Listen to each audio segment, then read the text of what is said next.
Waterdeep finally stood in sight. Not as salvation, not as safety, as judgment. After days at sea, Captain Tiber's ship reached the harbor blockade just outside the city, where customs vessels choked the waters like a wall of spears.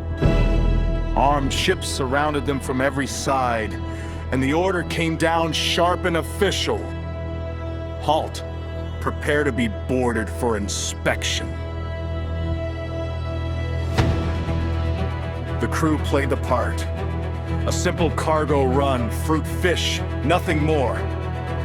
And when the stench became impossible to ignore, they offered an easy lie that part of the shipment had spoiled in the hold. Rotting produced bad luck.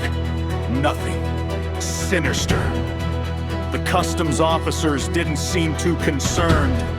At first, one of them even suggested the obvious solution: throw the rotten crate overboard and be done with it.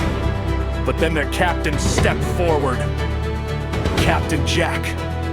And Jack was not there for spoiled fruit. He was there for a crate.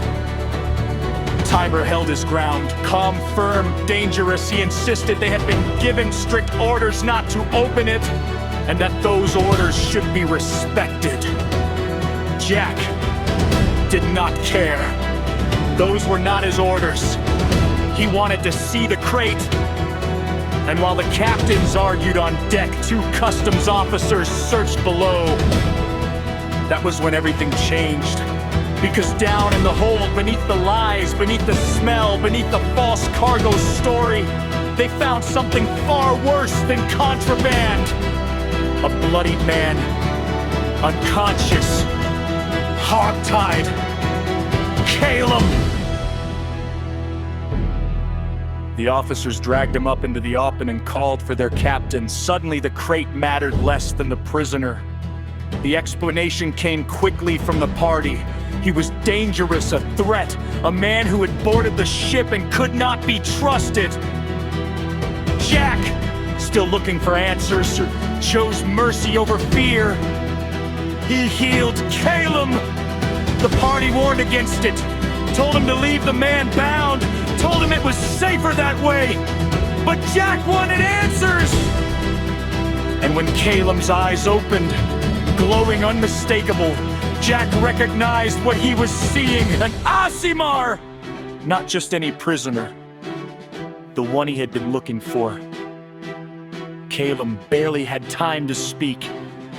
I was in the Cray. He never finished.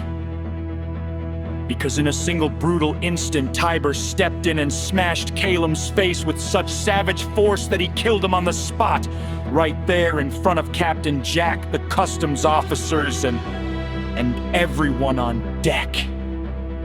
No more interrogation, no more answers, only silence and blood. Jack stared in shock. Then he gave the signal. A flare shot into the sky across the harbor. Customs ships answered by readying their weapons. Steel shifted, crossbows raised, men braced for slaughter. Jack demanded an explanation. Tiber answered with threats. And whatever fragile chance remained for peace died right there beside Calum's body. Then Finn moved. Fast, cold, without hesitation. Finn slipped behind one customs officer and ordered another party member to grab the next in the chaos. She drove a knife into the officer's back. Now there was no misunderstanding, no negotiation, no stepping back.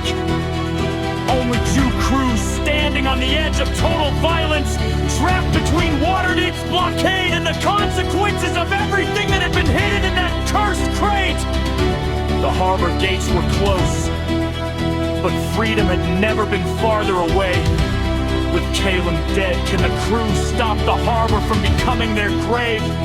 Can Captain Jack bring the killers to justice?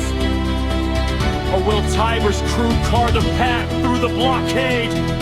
And as Waterdeep watches from beyond the harbor, who will survive the night? find out next time on Dell and Dragons Evil Campaign.